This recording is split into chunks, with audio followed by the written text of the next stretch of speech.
So that's breakfast done at the King's House. It's very tasty actually. It's £10 the breakfast. Gives you a choice of coffee, so you actually get lattes and things like that. And the guy serves up for you full Scottish breakfast, and you can have continental as well with toast for £10. So yeah, I think that's pretty reasonable really. That's where we pitched and camped last night, right on that little spot there. They could definitely improve their signage a bit in there though. It's as you go into the hotel, there's nothing to tell you where you can go and where you can't go. And also with the camping, it says to camp over the bridge. You go over the bridge, it says no camping. But when I spoke to the hotel owner, he said it's to the left you're not allowed to camp. You're allowed to camp to the right of the pathway. But nothing says that, so we did end up putting our tent up and having to take it back down, putting it back up in a different area again, which after a 19.5 mile day was not all that great really. But still, yeah, so we're on our way today. We're going to Kinlochleven today. Beautiful blue skies. Got down to -3 last night. Probably the coldest night in a tent I've ever had. There was frost all over our bags inside the tent, and obviously outside the tent. It's very hard to get warm. So not the best sleep. But look at that though. Buachaille Etive Mòr there in the background. Absolutely awesome. Glencoe's a special place. Right, we're going to get going. Devil's Kitchen is on this part of the walk, so that'll get us warmed up. I'll see you a bit further on.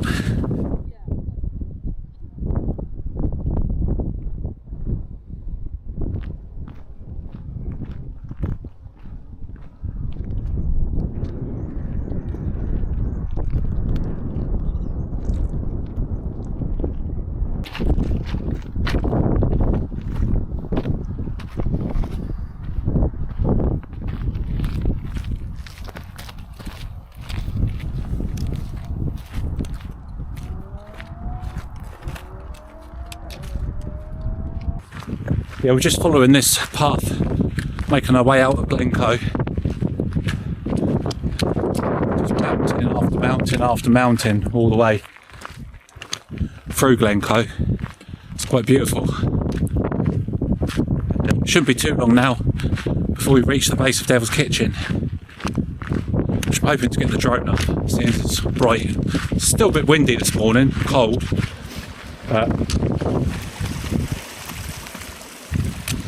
Yeah, much better than the rain we had yesterday.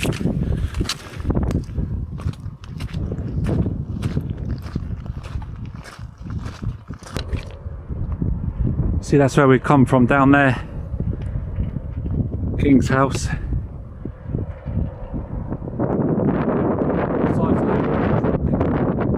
to Buachaille Etive Mòr. It's got a little Tonka toy.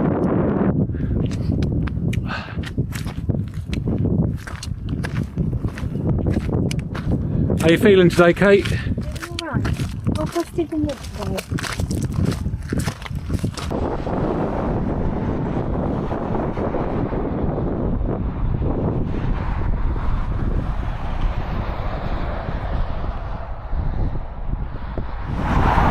So here we are at the start of the Devil's Staircase, which is the highest point on the whole of the West Highland Way. Walk all out the Glencoe, get out the top of there. Let's go.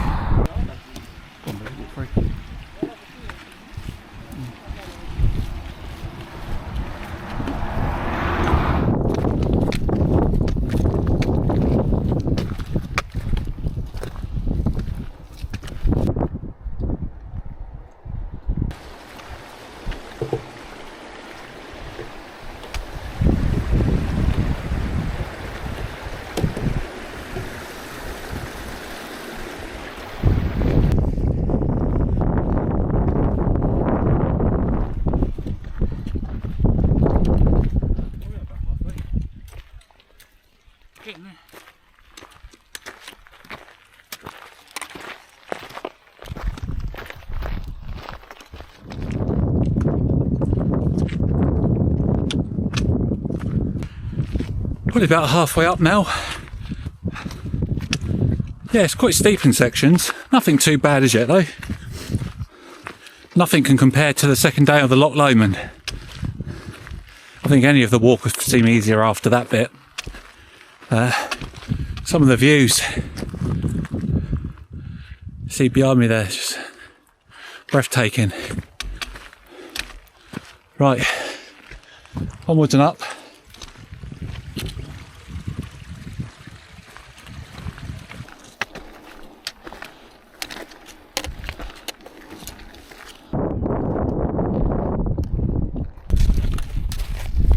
Just grab down the way past me.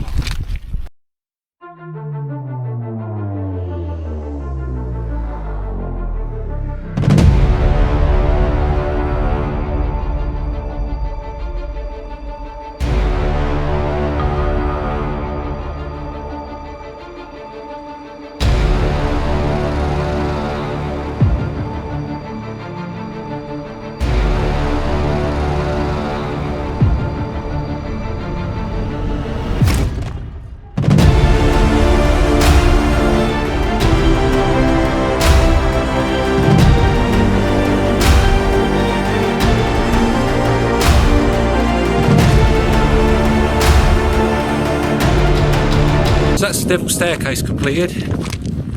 Basically it's 4 miles in to the end of that from where we started this morning. So should have another 5 or 6 miles to go. And once you come out of Glencoe, you start coming into a whole new glen. Lots of snow-capped mountains up there. Yeah, incredible. Right, we're going to get our head down and crack out a couple of quick miles.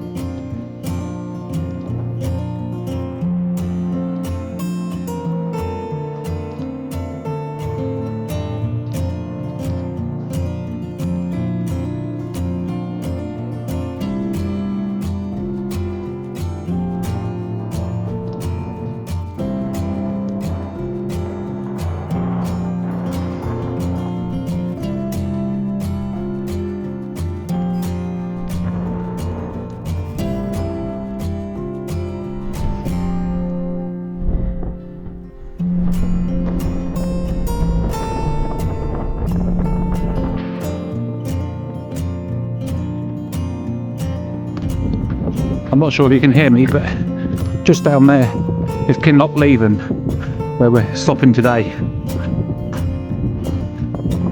Yeah, that wind today is very cold. Not too bad when the wind's not blowing, but cuts straight through you. So many nationalities walking this. You've got Australians, Germans, Spanish, Mexican, French, English. This morning at breakfast there were a couple of Puerto Ricans. So yeah, multinational challenge, this one.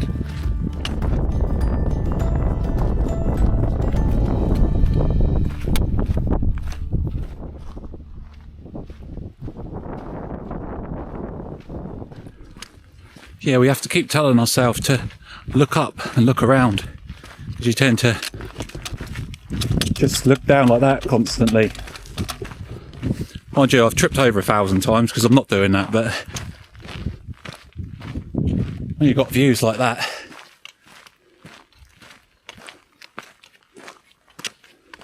makes you feel so small and insignificant. I think that's why I love the mountains more than any other places. Yeah, I enjoy a good beach. I don't even mind some city breaks, but for me, mountains is the pull. I love them.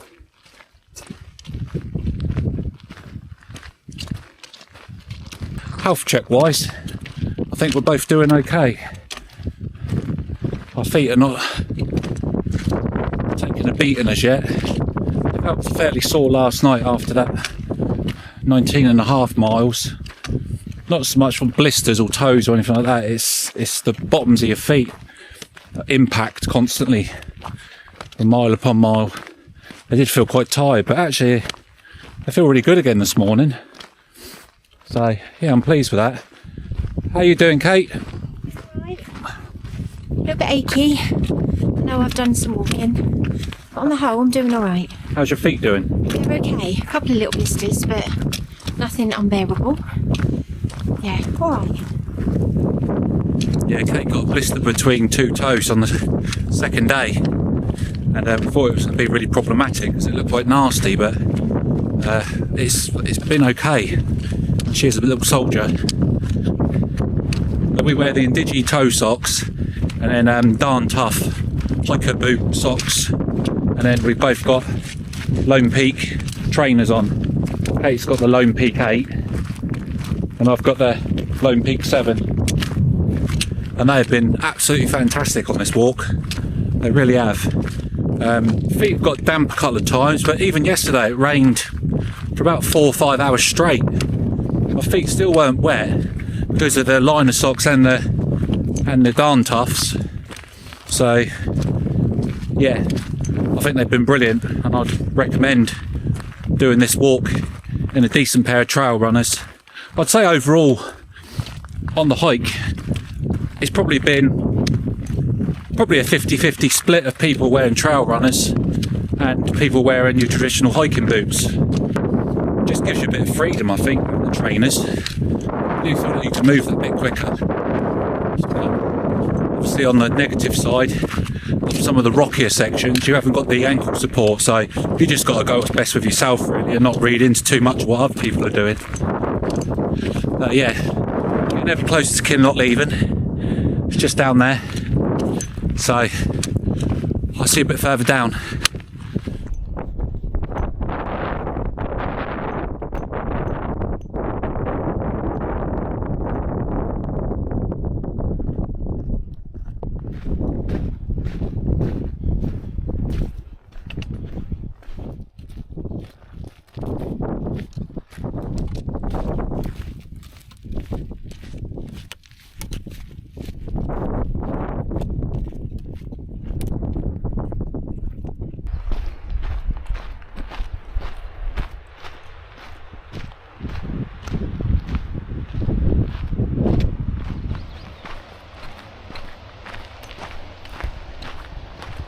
It's the Kinlochleven hydro plant behind us. Yeah, it's all part of the Blackwater Dam.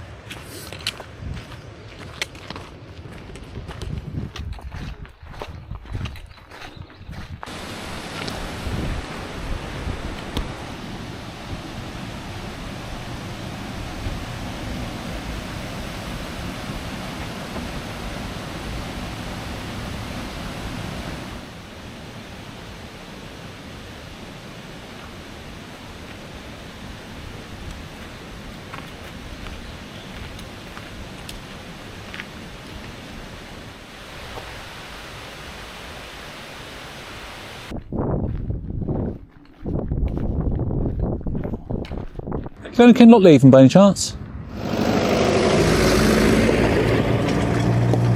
Stop! Give us a lift! So we just passed the 80-mile mark. 16 more to do. Only one today. Thank God. Thank God. Yeah, looking forward to having a bit of a rest afternoon. Go and have a little look around Kinlochleven. Get some food. Maybe a couple of drinks. But we're staying at the Eden Collie B&B. I'll show you that later on. But it looks lovely online. Got a full Scottish breakfast in the morning too. So that sets up for the climb back out of Kinlochleven. I believe it's a bit of a haul.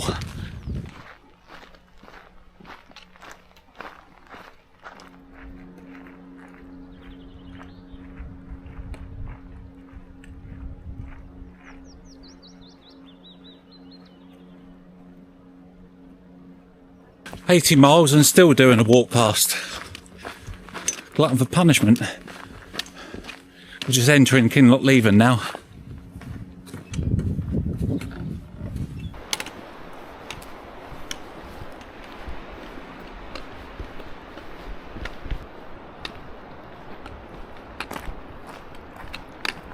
So as you come into Kinlochleven, past the hydroplant facility. Come to Blackwater camping. They got large smarty tubes you can stay in for the night. You can also set your tent up here as well. I think there may be little hostel rooms there too on the other side of the road. Yeah, there's also, which I've not seen before, the tent box things you put on top of cars. Only they're on the floor and on stilts. Yeah, different. Looks very clean there though.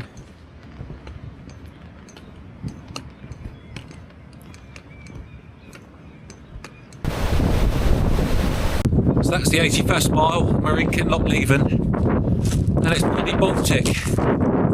It's absolutely freezing. Our B&B is just down here, so we're going to go and see if we can check in. It's a little bit early. It's only 2 o'clock in the afternoon, but a lot of places are 4. Hopefully they'll take in some weary old travellers.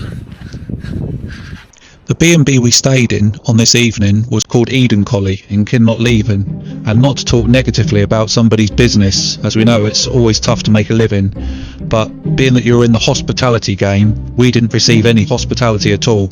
In fact, we were made to feel quite unwelcome, as were the other guests that were staying there this night, and for want of a better word, the breakfast was appalling, but I'll speak more about this on the next video.